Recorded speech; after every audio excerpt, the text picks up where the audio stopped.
Let's talk a little bit about nofollow. Here's a few questions we got. Vince Samios from the UK asks, do you feel that all the widespread and blanket use of nofollow tags is devaluing Google search algorithms? So let me just interject before I finish the question. Even though SEOs may feel like nofollow is everywhere on the web, if you look at the percentage of links that have nofollow, it's actually a pretty minuscule percentage. So nofollows aren't that common on the web compared to how the perception of them might be. So let me finish the question now. Examples such as Wikipedia, where all external links are nofollow. Does Wikipedia mean nothing to Google's algorithms?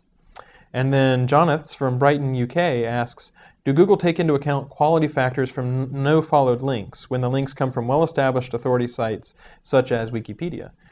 So we're not taking into account the links from Wikipedia because they are nofollowed. So if you don't bother to go spamming Wikipedia, it's not going to make any difference in search engine rankings if you get a link, because that will be nofollowed.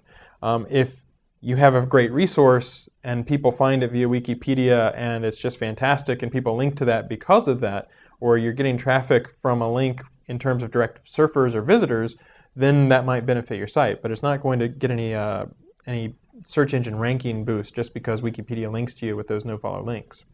Now let me take one slight detour and mention that if a particular site does have trust in the person who's making a link, then there's plenty of good reasons to make that link flow PageRank and take the nofollow off.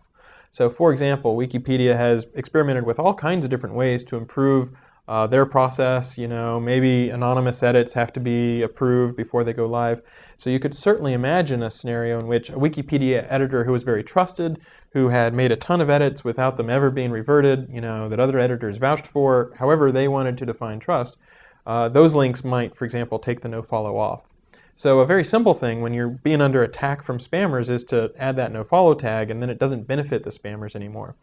But if you run a blog or a forum or Wikipedia or whatever, and you can come up with a good metric to say, okay, these are links that we do trust, that we do think are editorially given and are valuable for users, then there's plenty of good reasons to go ahead and say, okay, make those links flow PageRank. But in general, nofollow links are a relatively small percentage of the web, and it does prevent a lot of sites from getting spammed. We don't use those links from Wikipedia currently, but if Wikipedia wanted to put a more nuanced policy in place, I would definitely support that.